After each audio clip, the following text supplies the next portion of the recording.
Kapag naririnig ninyo ang salitang cancer cell, ano po ang unang pumapasok sa isip ninyo? Chemotherapy, operasyon, radiation therapy. Karamihan po sa inyo, iyan ang sasabihin, hindi po ba? Pero may natutunan po ako sa loob ng 20 taon ng panggagamot sa mga pasyenteng may cancer. Ang mga cancer cell ay kailangan ding kumain para mabuhay. Mamamatay sila kung hindi makakakain. Pero sa kasalukuyan, lingid po sa inyong kaalaman, masipag ninyong pinapakain ng 3 beses sa isang araw ang inyong mga cancer cell. May mga taong masipag magpakemo pero hindi lumiliit ang tumor, di ba? May mga umiinom ng lahat ng klase ng health food supplements pero bumabalik pa rin ang sakit. Tama po ba? Iisa lang po ang dahilan. Hindi ninyo alam na hindi mahalaga kung ano ang kinakain, kundi paano ito kinakain. Pagkatapos kumain, kapag umupo kayo sa sofa, lahat ng asukal ay direktang papunta sa mga cancer cell. Pero kung kikilos lang kayo ng 10 minuto pagkatapos kumain, ang asukal na iyon ay mapupunta sa inyong mga kalamnan. At ang mas nakakagulat pa, ang mga bagay na araw-araw ninyong tinatapon, maling kinakain at iniiwasan dahil akala ninyo'y masama sa katawan. Itong 3 bagay na ito pala ang natural na chemotherapy na gugutumin ang mga cancer cell hanggang sa mamatay. Noong nakaraang taon sa Sampaloc, Manila, si Lola Lourdes Santos, 67 taong gulang, ay may stage 3 lung cancer at 6 na buwan nang nag-chemotherapy pero hindi lumiliit ang kanyang tumor. Ngunit nang binago niya ang 3 hindi inaasahang pagkain na ito at ang 10 minutong ugali, sa loob lamang ng 3 buwan ay bumaba sa kalahati ang kanyang tumor markers. Kung tatapusin ninyo ang panonood ng video na ito ngayon, hindi nyo na kailangang mag-alala tungkol sa cancer at malusog kayong makakadalo sa kasal ng inyong apo. Kung kayo po ay umuupo agad sa sofa pagkatapos kumain, pakipindot po ang numero 1. Kung kayo naman ay kumikilos agad, pakipindot din po ang numero 1. At pakipindot po ng like at pakishare. Mula ngayon, isa-isa ko pong ipapaliwanag sa inyo ang hindi inaasahang pagkain. Pangatlo sa listahan ay kape. Opo, kape po. Dr. Fabian Dairit.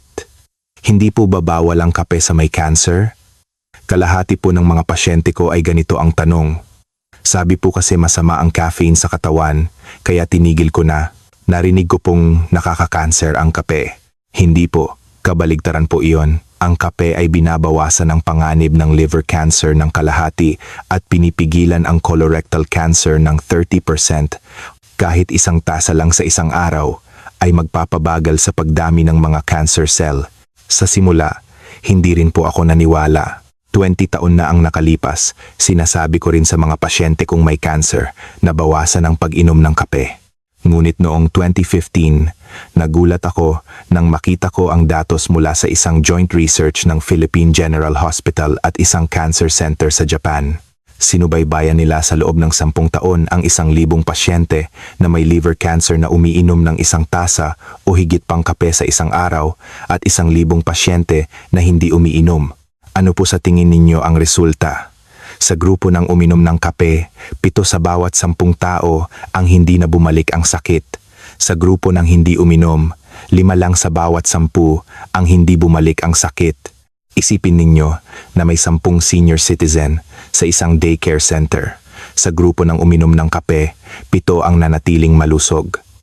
Sa hindi uminom, 5 lang po, 2 tao ang pagkakaiba. Bakit po ito epektibo? Ang kape po ay mayaman sa antioxidants. Ito ang nagpapabagal sa paglaki ng mga cancer cell. Sa madaling salita, ang mga cancer cell ay humihinga rin. Lumalanghap sila ng oxygen para gumawa ng enerhiya. Pero ang mga sangkap sa kape ay parang hinihigpitan ang kanilang paghinga. Para itong dahan-dahang hinihigpitan ang isang tali sa leeg na pumipigil sa mga cancer cell na gumawa ng enerhiya. Kung walang enerhiya, hindi sila lalaki, di ba? Noong nakaraang taon sa Santa Cruz, Laguna, si Lolo Pedro Cruz, 68 taong gulang, ay nagpapagaling mula sa operasyon para sa stage 1 liver cancer at tuluyan na niyang itinigil ang pag-inom ng kape. Nabasa niya raw sa internet na bawal ang kape sa mga pasyenteng may cancer. Kaya sinabi ko sa kanya, Lolo, simula po ngayon, uminom na kayo ng kape. 1 tasa ng black coffee araw-araw. Doktor, totoo po ba? Paano po ang asukal? Hindi po dapat lagyan ng asukal. Ang asukal po ang pagkain ng mga cancer cell. Black coffee lang po ang inumin ninyo. Sa loob ng 6 na buwan, araw-araw uminom si Lolo ng 1 tasang black coffee tuwing umaga. At pagkatapos ng 3 buwan, sa kanyang check-up, bumalik sa normal ang kanyang liver function tests. Pagkatapos ng 6 na buwan, patuloy na bumaba ang kanyang cancer markers. Hindi na bumalik ang sakit. 3 taon na po siyang malusog ngayon. Sabi pa ni Lolo, "Doktor, buong buhay ko mahilig ako sa kape, kaya sobrang hirap nung tinigil ko. Ngayon, masaya na ako dahil panatag na ang loob kong uminom, pero may mga kondisyon po. Una, dapat black coffee. Walang silbi kung lalagyan ng asukal. Ang asukal ang pagkain ng cancer cell. Bawal din po ang creamer. Ang langis sa creamer ay nagpapababa sa epekto ng kape. Pangalawa, 1 hanggang 2 tasa lang po sa isang araw.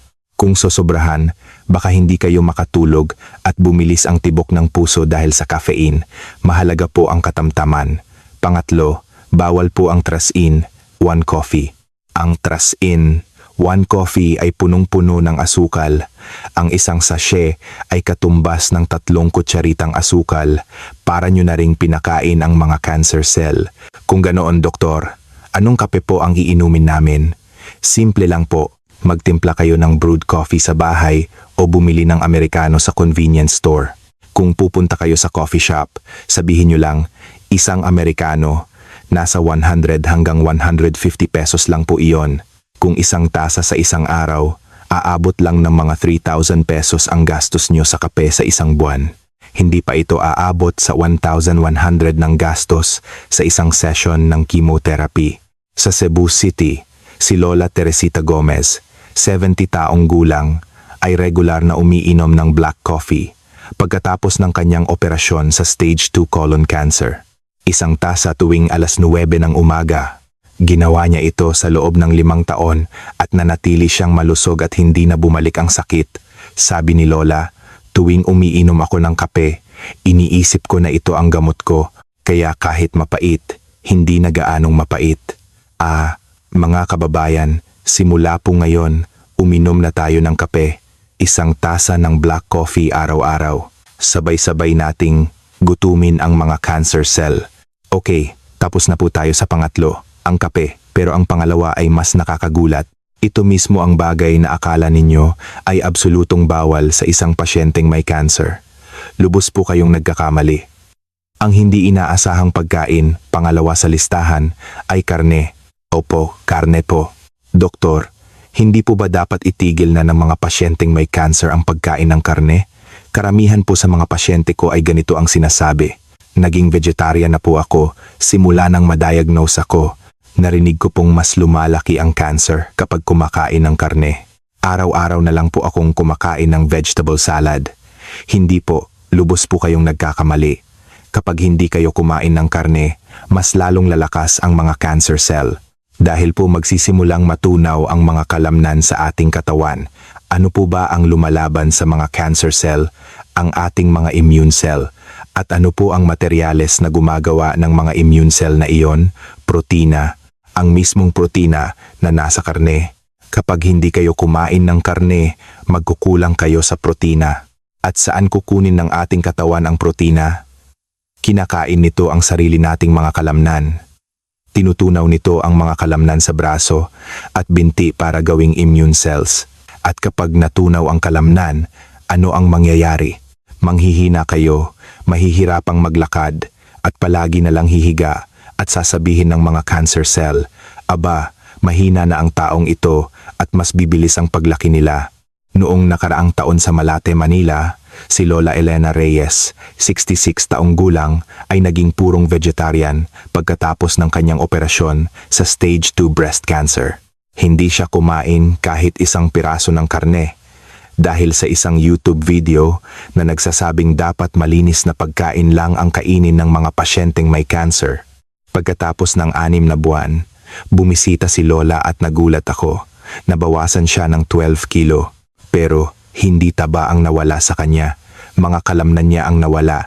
Ang kanyang mga braso ay napakapayat na at ang kanyang mga binti ay numipis. Nang tiningnan namin ang resulta ng dugo, napakababa ng kanyang protein levels. Ang bilang ng kanyang immune cells ay kalahati na lang ng normal. Lola, simula po ngayon, kumain na kayo ng karne. Mga kasing laki po ng palad ninyo araw-araw. Doktor, pwede po ba akong kumain ng karne? Hindi po ba mas lalaki ang cancer ko? Lola, kabaligtaran po. Kung hindi kayo kakain ng karne, hihina ang katawan ninyo at mananalo ang mga cancer cell. Mula noon, araw-araw na siyang kumakain ng karne ng baka o manok na kasing laki ng kanyang palad tuwing tanghalian. Pagkatapos ng 3 buwan, nang bumisita siya, namumula na ang kanyang mukha. Tumaas na rin ang timbang niya ng 7 kilo. Bumalik na ang kanyang mga kalamnan. Pagkatapos ng 6 na buwan na pagsusuri, normal na ang kanyang protein levels at bumalik na sa normal ang bilang ng kanyang immune cells. Ang kanyang cancer markers ay stable, hindi na bumalik ang sakit. Sabi ni Lola, Doktor, lumakas ako nung kumain ako ng karne. Nakakapunta na ako sa palengke at nakakarga ko na ang apo ko. Ano pong klase ng karne at gaano karami ang dapat kainin? Una, baka, baboy, manok, lahat po ay pwede. Pwede rin po ang isda. Ang mahalaga ay kumain kayo ng parte na walang gaanong taba. Sa halip na liempo, mas maganda po ang sirloin o tenderloin. Sa manok, alisin po ang balat at kainin lang ang laman. Pangalawa, sapat na po ang kasing laki ng inyong palad araw-araw. Subukan niyo pong ilahad ang inyong palad. Ang sukat ng inyong palad, hindi kasama ang mga daliri, ay katumbas ng 100 gramo. Iyon po ang kailangan ninyong protina sa isang araw. Pangatlo, ihawin o lagaan niyo po, bawal po ang prito. Masyadong maraming langis ang pritong pagkain. Ang langis na iyon ay nagdudulot ng pamamaga. Doktor, kailangan po bang araw-araw? Opo, araw-araw po. Ang protina ay nananatili lamang sa ating katawan sa loob ng isang araw. Ang karneng kinain ninyo ngayon ay wala na bukas, kaya kailangan ninyong kumain ng paunti-unti araw-araw para mapanatili ang inyong kalamnan at makagawa ng mga immune cell. Sa Quezon City, si Lolo Jose de los Santos, 72 taong gulang, ay sumasailalim sa mahirap na chemotherapy para sa stage 3 prostate cancer. Pero araw-araw siyang kumakain ng beef sirloin o chicken breast na kasing laki ng palad tuwing tanghalian kasama ng gulay. Pagkatapos ng 1 taon, bumisita si Lolo at iba na ang kanyang paglakad. Napanatili niya ang kanyang kalamnan habang nag-chemotherapy at patuloy na bumaba ang kanyang cancer markers. Namangha ang mga doktor. Sabi ni Lolo, hindi ko alam na ganito pala kahalaga ang karne. Ngayon, parang may kulang kapag wala akong karne sa tanghalian. Mga kababayan, hindi po sapat ang puro gulay lang. Mahalaga ang gulay, pero kailangan nyo ring kumain ng karne. Para malabanan ang mga cancer cell, kailangan ng bala ng ating katawan. Ang bala na iyon ay ang protina mula sa karne. Simula po ngayon, kumain kayo ng karne na kasing laki ng palad tuwing tanghalian. Baka man, manok o isda, sabay-sabay nating protektahan ang ating kalamnan at talunin ang mga cancer cell. Okay, tapos na po tayo sa pangalawa, ang karne. Ngunit ang numero 1 ay talagang nakakagulat. Ito mismo ang matamis na pagkain na akala ninyo ay absolutong bawal sa mga diabetic. Ito pala ang natural na chemotherapy na gugutumin ang mga cancer cell hanggang sa mamatay. Lalo na sa mga pasyenteng may cancer, tinigil nyo na ang pagkain ng matatamis dahil akala nyo gusto ito ng mga cancer cell, di ba? Pero ito po ay isang exception. Ang hindi inaasahang pagkain, numero 1 sa listahan, ay tsokolate. Opo, tsokolate po. Doktor, nagbibiro po ba kayo? Sabi nyo gusto ng mga cancer cell ang matamis? Tama po, gusto ng mga cancer cell ang matamis. Pero ang tsokolate po ay isang exception. Upang maging tiyak, tanging ang tsokolateng may 70% kakao o higit pa ang exception. Karamihan sa mga pasyente ko ay tuluyan ng tumigil sa pagkain ng tsokolate. Itinapon ko na lahat ng matatamis simula nang ma-diagnose ako. Natatakot na akong tumingin pa lang sa tsokolate. Pero, mga kababayan, ang dark chocolate na may 70% kakao o higit pa ay pumipigil sa pagdami ng mga cancer cell. Kahit 2 piraso lang sa isang araw ay magpapabagal sa paglaki ng mga cancer cell. Paano naging mabuti sa cancer ang isang bagay na matamis?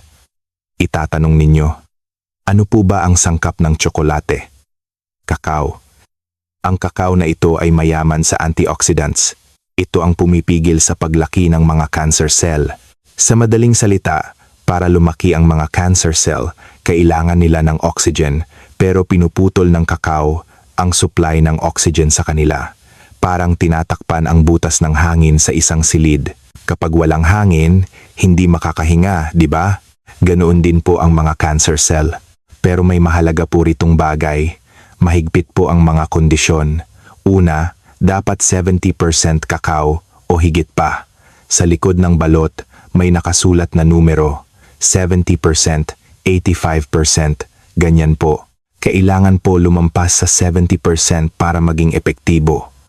Pangalawa, hindi po pwede ang chocolate sa mga convenience store. Karamihan po doon ay puro asukal. Ang cacao content ay 30% lang para nyo na ring pinakain ang mga cancer cell. Pangatlo, pumunta po kayo sa mga department store o malalaking supermarket. Hanapin ninyo ang may nakasulat na 70% cacao dark chocolate. Nagkakahalaga ito ng mga 250 hanggang 500 pesos. Noong nakaraang taon sa Tagbilaran, Bohol, si Lola Corazon Mercado, 99 taong gulang, ay tuluyang tumigil sa pagkain ng matatamis pagkatapos ng kanyang operasyon sa stage 2 colon cancer. Buong buhay daw siyang mahilig sa tsokolate at umiiyak niya itong itinapon lahat, kaya sinabi ko sa kanya, Lola, pwede po kayong kumain ng 70% cacao chocolate. Hindi lang po pwede, kailangan niyo po itong kainin.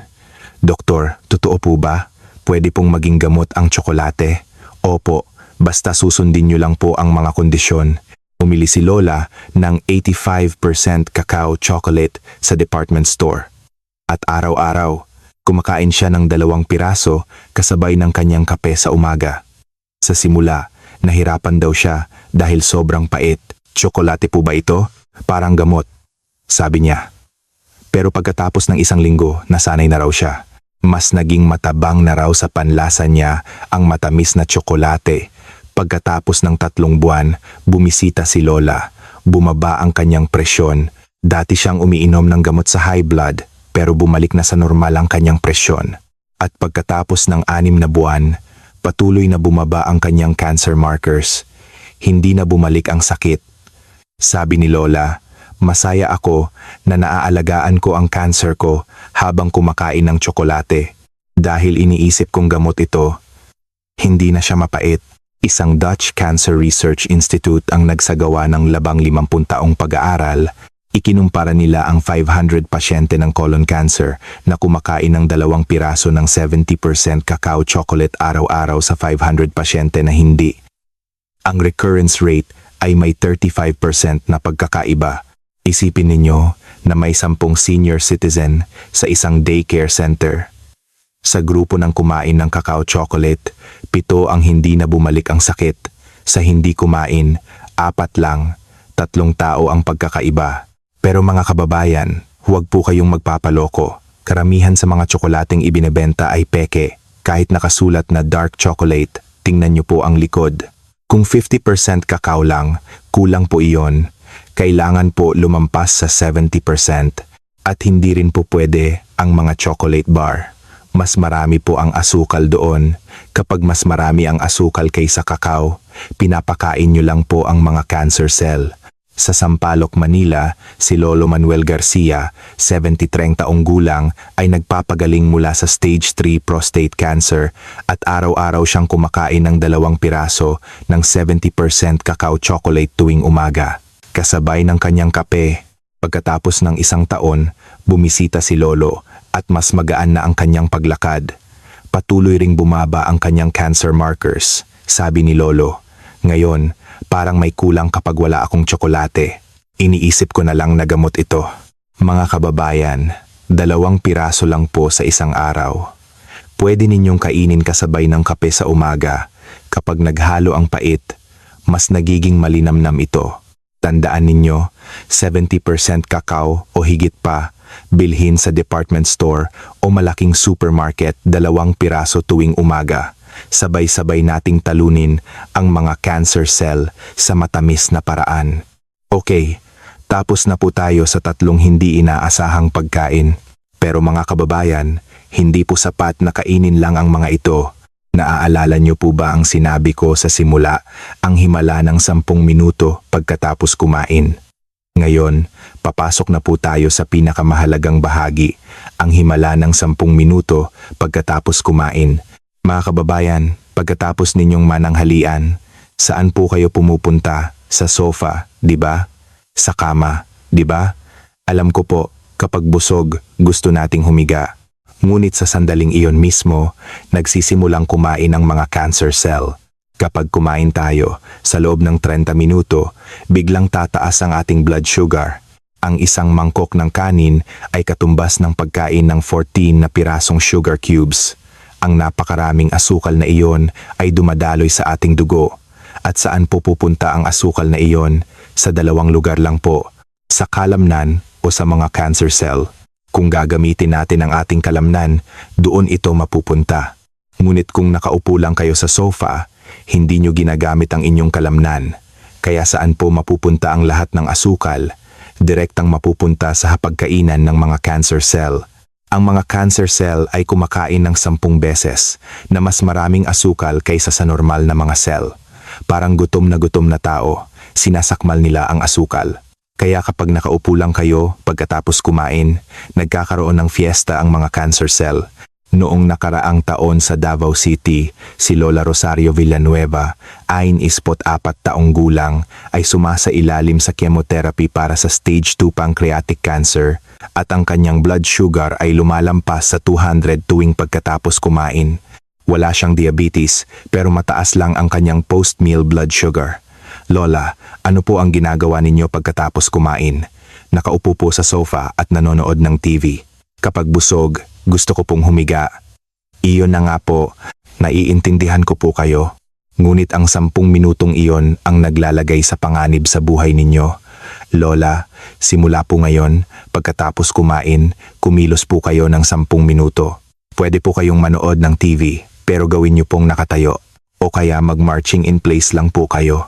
Doktor, may epekto po ba iyon? Subukan niyo po. Kahit 1 buwan lang, mula noon, si Lola ay nag-marching in place sa sala nila tuwing pagkatapos ng almusal, tanghalian at hapunan. Nanonood pa rin siya ng TV, pero nakatayo na. 10 minuto lang. Pagkatapos ng 2 linggo, bumisita si Lola. Doktor, sinukat ko po ang post-meal blood sugar ko. Bumaba na sa 150. Pagkatapos ng 1 buwan, 140. Pagkatapos ng 3 buwan, bumaba pa sa 120 at naging stable din ang kanyang cancer markers. Hindi na lumaki ang kanyang tumor. 10 minuto lang po. Hindi nyo kailangang pagpawisan. Hindi nyo kailangang lumabas ng bahay. Bakit po ito epektibo? Ang ating mga kalamnan ay gumagamit ng asukal bilang panggatong. Kapag kumikilos tayo, sinisipsip ng kalamnan ang asukal mula sa dugo. Parang vacuum cleaner na sumisipsip ng alikabok. Kaya biglang bumababa ang asukal sa dugo. Nawawalan ng pagkain ang mga cancer cell. Sa kabilang banda, kapag nakaupo lang kayo, hindi ginagamit ng kalamnan ang asukal, kaya lumulutang lang ang asukal sa dugo. At sasabihin ng mga cancer cell, wow, ang daming pagkain ngayon at uubusin nila lahat. Kaya, sa pagkilos lang ng 10 minuto pagkatapos kumain, inaagaw natin ang pagkain ng mga cancer cell. Paano po kikilos? Simple lang. Una, mag-marching in place sa sala habang nanonood ng TV sa loob ng 10 minuto. Nanonood po ba kayo ng balita? Panoorin niyo pong nakatayo. Igalaw-galaw niyo lang po ang inyong mga paa. Pangalawa, maglakad-lakad sa harap ng lababo habang naghuhugas ng pinggan sa loob ng 10 minuto. Kahit tapos na kayong maghugas, maglakad-lakad lang po kayo sa lugar na iyon. Pangatlo, mag-ayos ng sapatos sa harap ng pinto sa loob ng 10 minuto o kaya maglakad-lakad lang po sa may pinto. Lalo na pong mahalaga ang pagkatapos ng hapunan. Marami po sa inyo ang nakaupo sa sofa para manood ng TV pagkatapos maghapunan at doon na nakakatulog, di ba? Kapag ganoon, nananatiling mataas ang inyong blood sugar buong gabi. Nagkakaroon ng party ang mga cancer cell buong gabi. Ngunit kung pagkatapos maghapunan ay maghuhugas lang kayo ng pinggan, magliligpit sa sala at maglalakad-lakad sa may pinto ng 10 minuto, magbabago ang lahat. Biglang bababa ang inyong blood sugar. Sa Pasig City, si Lolo Ricardo Ramos, 71 taong gulang, ay sumasailalim sa chemotherapy para sa stage 3 lung cancer at araw-araw siyang naglalakad ng 10 minuto pagkatapos kumain. Marching in place sa sala, paglalakad-lakad habang naghuhugas ng pinggan, pagkilos habang nag-aayos sa may pinto. Pagkatapos ng 6 na buwan, nagkaroon ng pagbabago sa katawan ni Lolo. Kahit nag-check chemotherapy, hindi nabawasan ang kanyang timbang. Napanatili niya ang kanyang kalamnan at hindi na lumaki ang kanyang tumor. Nagulat ang mga doktor. Sabi ni Lolo, nasanay na ako. Kaya kapag hindi ako kumikilos pagkatapos kumain, parang ang kakaiba, nangangati ang katawan ko. Mga kababayan, simulan nyo na po mamayang gabi. Pagkatapos kumain, kumilos lang po kayo ng 10 minuto. Maghugas man ng pinggan, maglinis, o mag-marching in place. Kung gusto nyong manood ng TV, panoorin nyo, pero nakatayo. Kung gusto nyong mag-cellphone, gawin nyo, pero habang naglalakad. Ang 10 minutong iyon ang aagaw sa pagkain ng mga cancer cell. Sabay-sabay nating gutumin ang mga cancer cell. Okay, naipaliwanag ko na po ang 3 hindi inaasahang pagkain at ang 10 minutong ugali. Pero may isa pa po akong kailangang sabihin sa inyo. Isang ugali na hindi dapat gawin sa gabi. Kung gagawin nyo ito, lahat ng sinabi ko kanina ay mawawalang saysay. Ito po ay ang pagkain ng hating gabi o midnight snack. Naku, konting gutom lang naman. Pwede naman sigurong kumain ng 1 pirasong prutas. Okay lang naman siguro ang 1 basong gatas sa gabi, di ba? Hindi po ba pwedeng kumain ng konting merienda sa gabi? Hindi po pwede. Ang 1 pirasong prutas, 1 basong gatas, 1 pirasong tinapay na kinakain ninyo sa gabi ay nagiging midnight snack ng mga cancer cell. Mga kababayan, ang ating katawan ay nagsisimulang maglinis kapag tayo ay gutom. Sa madaling salita, kailan po ba kayo naglilinis ng bahay? Pagkatapos umalis ng mga bisita, di ba? Ganoon din po ang ating katawan.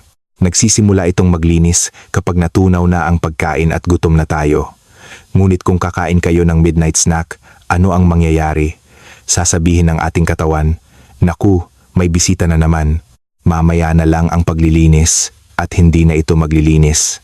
Kaya maiipon ang basura sa loob ng katawan at kasama sa mga basurang iyon ang mga buto ng cancer cell. May isang pag-aaral noong 2016 na nanalo ng Nobel Prize. Ito ay ang pagtuklas na ang ating katawan ay naglilinis ng sarili kapag ito ay gutom. Sa Ingles, tinatawag itong autophagy na ang ibig sabihin sa ating wika ay kinakain ng sarili. Ano po ang ibig sabihin nito? Kapag gutom ang ating katawan, kinakain nito ang mga basura sa loob, mga patay na cell, mga sirang cell, pati na ang mga buto ng cancer cell, kinakain niya lahat, parang vacuum cleaner na sumisipsip ng alikabok. Ngunit kailan po nagsisimula ang paglilinis na ito? Nagsisimula ito 12 oras pagkatapos ng huling kain. Noong nakaraang taon sa Baguio City, si Lolo Gregorio Reyes, 69 taong gulang, ay sumasailalim sa chemotherapy para sa stage 2 pancreatic cancer at gabi-gabi siyang kumakain ng midnight snack. Hindi ako makatulog sa gutom, kailangan kong kumain kahit prutas lang para makatulog. Kaya malala ang side effects ng kanyang chemotherapy. Pagsusuka, pagtatae, pananakit ng katawan, araw-araw siyang nahihirapan. Sinabi ko sa kanya, Lolo, pagkatapos po ng alas 7 ng gabi, tubig lang po ang inumin ninyo hanggang alas 7 ng umaga kinabukasan. Doktor, di 12 oras po iyon. Mamamatay ako sa gutom. Lolo, kung aalisin niyo po ang oras ng tulog, 4 na oras lang po iyon. Mula alas 7 ng gabi hanggang alas 11 ng gabi, 4 na oras lang po ang kailangan niyong tiisin. At habang natutulog kayo, hindi niyo naman mararamdaman ang gutom. Nag-aalangan man ay sinimulan ni Lolo. Sa unang linggo, nahirapan daw siya. Tuwing alas 9 ng gabi, nagugutom siya at paikot-ikot sa harap ng ref. Pero uminom lang siya ng tubig at nagtiis. Pagkatapos ng 2 linggo, nasanay na raw siya. Nag-adjust na ang katawan niya. At pagkatapos ng 1 buwan, nang magpa-check up siya, isang kamanghamanghang bagay ang nangyari. Nabawasan ng kalahati ang side effects ng kanyang chemotherapy. Sobrang nabawasan ang kanyang pagsusuka, nabawasan ang pagtatae, at nabawasan ang pananakit ng katawan. At pagkatapos ng 3 buwan, doble ang bilis ng kanyang paggaling. Doktor, nakapagtataka. Mas kaunti ang kinakain ko, pero mas lumalakas ako. Iyon na nga po. Dahil naglinis ang inyong katawan sa gabi. Ang mga buto ng cancer cell, mga sirang cell, lahat ay nalinis. Kaya gumaan ang pakiramdam ng inyong katawan. Paano po gagawin ang 12 oras na pag-aayuno? Simple lang po. Tapusin niyo po ang pagkain ng alas 7 ng gabi at hanggang alas 7 ng umaga kinabukasan, tubig lang po ang inumin ninyo. Eksaktong 12 oras po iyon. Doktor, paano po kung alas 6 ng gabi ako kumain? Mas maganda po. Kung ganoon, hanggang alas 6 ng umaga po, tubig lang. Paano po kung alas 8 ng gabi? Kung ganoon, hanggang alas 8 po ng umaga. Ang mahalaga po ay 12 oras. Sa loob ng 12 oras pagkatapos ng huling kain, wala po kayong ibang kakainin o iinumin. Tubig lang po. Bawal din po ang kape. Bawal din po ang gatas. Tubig lang po. Sa Iloilo City, si Lola Anita de la Cruz, 70 taong gulang, ay nagpapagaling mula sa stage 3 breast cancer at sinunod niya ang 12 oras na pag-aayuno sa loob ng 6 na buwan. Pagkatapos ng alas 7 ng gabi, tubig lang ang iniinom niya at nagsisimula siyang kumain ng alas 7 ng umaga. Pagkatapos ng 6 na buwan, isang kamanghamanghang pagbabago ang nangyari sa katawan ni Lola. Nabawasan siya ng 5 kilo pero hindi nabawasan ang kanyang kalamnan. Taba lang po ang nawala at patuloy na nanatiling mababa ang kanyang cancer markers. Hindi na bumalik ang sakit. Sabi ni Lola, mahirap sa simula pero ngayon, mas magaan ang pakiramdam ko. Paggising ko sa umaga, magaan ang katawan ko. Mga kababayan, kung nagugutom kayo sa gabi, uminom po kayo ng tubig.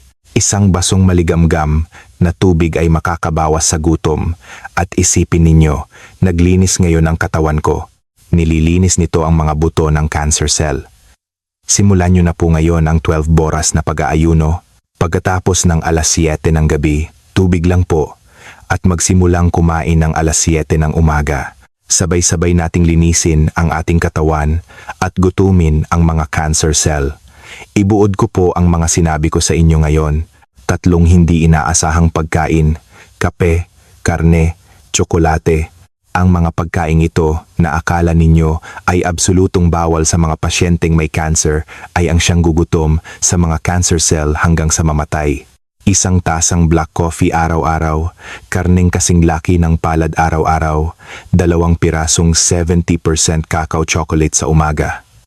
Ito lang po ang kailangan ninyong kainin at ang 10 minutong ugali pagkatapos kumain. Huwag po kayong umupo sa sofa. Mag-marching in place lang po kayo sa sala, maglakad-lakad habang naguhugas ng pinggan. Ang 10 minutong iyon ang aagaw sa pagkain ng mga cancer cell at panghuli ang 10 oras na pag-aayuno. Pagkatapos ng alas 7 ng gabi, tubig lang po at magsimulang kumain ng alas 7 ng umaga. Nililinis ng ating katawan ang mga buto ng cancer cell sa gabi. Ito lang po ang lahat, hindi po magastos, hindi rin po mahirap. Pwede nyo pong simulan mamayang gabi mismo sa loob ng 20 taon na panggagamot sa mahigit 5,000 pasyenteng may cancer. Isa lang po ang napatunayan ko, hindi po mamahaling gamot ang nakakatalo sa cancer. Ang pagkain na kinakain ninyo araw-araw, ang mga ugali na ginagawa ninyo araw-araw, ito po ay mas malakas kaysa sa gamot. Noong nakaraang taon, may mga pasyente po ako. Si Lola Lourdes Santos, 6 sa Benpito, mula sa Sampaloc, Manila. Si Lolo Pedro Cruz, 6 sa 8, mula sa Santa Cruz, Laguna. Si Lola Elena Reyes, 6 sa 1, mula sa Malate, Manila. Silang lahat ay dumaan sa mahirap na panahon dahil sa lung cancer, liver cancer, at breast cancer. Ano po ang pagkakatulad nila? Sinunod lang po nila ang mga sinabi ko ngayon. Uminom sila ng kape, kumain ng karne at tsokolate, kumilos ng 10 minuto pagkatapos kumain at itinigil ang midnight snack.